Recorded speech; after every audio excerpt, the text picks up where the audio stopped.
Hi అండి అందరికీ. ఈరోజు నేనైతే పరమాన్నం చేస్తున్నాను.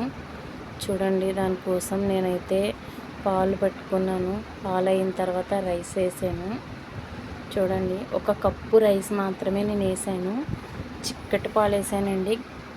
అవి ప్యాకెట్ పాలు కాదు, గేదె పాలు. చూడండి, నేనైతే మీకు సింపుల్గా చూపిస్తున్నాను. మామూలుగా అయితే చాలామంది చాలా రకాలుగా వండుతారు. సో నేనైతే అలా చేయడం లేదు. నేను సింపుల్గా మీకు చూపిస్తున్నానండి. ఇది యాలక్కాయ పొడి, కొంచెం చక్కెర తీసుకున్నానండి. అది రెండు కలిపి మిక్సీ పట్టాను. మిక్సీ పట్టి ఇలా నేను సగ్గుబియ్యం ఇంకా రైసు బాయిల్ అయిన తర్వాత నేను పైన అయితే వేస్తున్నాను. ఈ వేడి మీద అనేది వేసేస్తే పాలు ఇరిగిపోతాయి, బెల్లం. అందుకోసం నేను వేయట్లేదండి. ఓన్లీ షుగరే యాడ్ చేస్తున్నాను. బెల్లం కూడా చూపిస్తాను నేను మీకు ఇప్పుడు.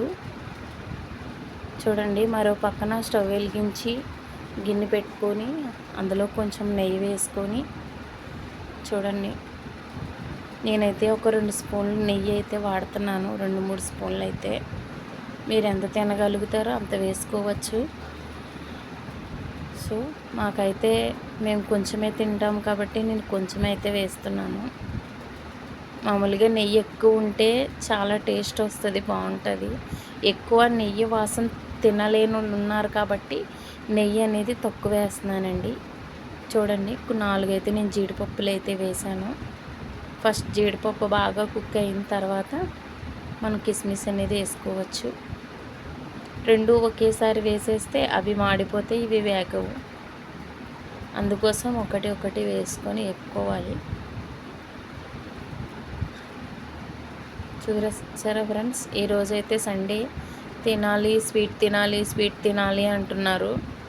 సో ఏమీ లేదు కదా అని సింపుల్గా చక్కెర బెల్లం కలిపి చేద్దామని నేనైతే చేస్తున్నాను.